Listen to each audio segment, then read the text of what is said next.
So one last thing that I do with this white Novelys shoe stuff, I've got a pair of white Keds because I'm a swing dancer. Kind of got that white look. So this pair I've whitened up. This pair you've got some sweat stains that kind of accumulate on there. And I found that once you put a little bit on, you kind of have to do the entire shoe. So that shoe's already done. So you want to shake this stuff up quite a bit. And then when you're doing an entire shoe, you're going to want a whole lot of this. So make sure to squeeze it with your hand when you're patting it on. It'll kind of froth up, and then you can kind of spread that around and get on to the next area. Find it a lot easier to get an entire area covered, and then you can go back, clean up that extra froth and junk. But the main thing is that you want to squeeze it and kind of get a whole lot of dye, because this dye is a little bit wider than this shoe, and so now I just dye the entire shoe.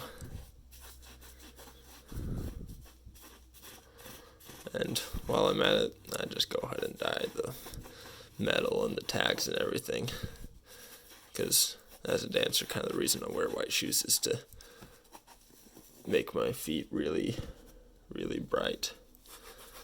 And so might as well have the whole thing as white as possible. But sure is fun to have shoes like this. So anyways, this stuff smells quite a bit, but I'll finish the rest of the shoe later. However, one thing that I want to do with these shoes is that I want to be able to wear them out in the rain without getting all wet and stuff. So I'm going to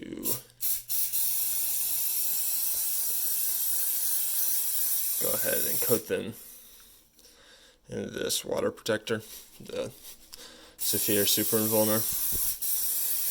And mostly I'm going for this front toe because that's where all the water from rain goes to. But then also just enough down here to have small droplets. And then finally, common thing with Keds, you get the side stuck out. And so here's barge cement. It's kind of made for shoes. And this stuff is just the best. The reason why it works so well for... Oops. Alright. Well, let's see if I can't get it off.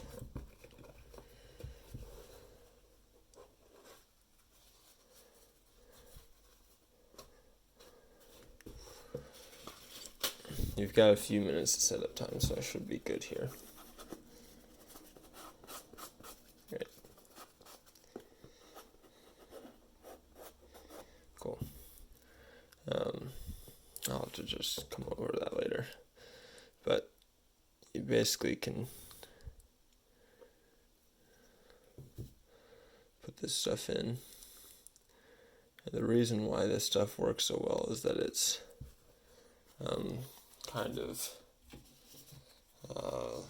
flexible, so it doesn't become a strong permanent bond that's stiff like super glue or anything, and that allows it to bend with the shoe, which is super necessary to make it last for any length of time. So notice that I'm getting a little bit of separation when I put this paper in there, and that's totally fine because this stuff is actually going to cure on each side for a couple seconds, and then I'm going to stick it together. And any part of it, I think last time I used this stuff it dries kind of clear, but even if it doesn't, well, I know that I can dye it white again, so not super concerned about that, which is nice. But yeah, I use this stuff for fixing shoes all the time.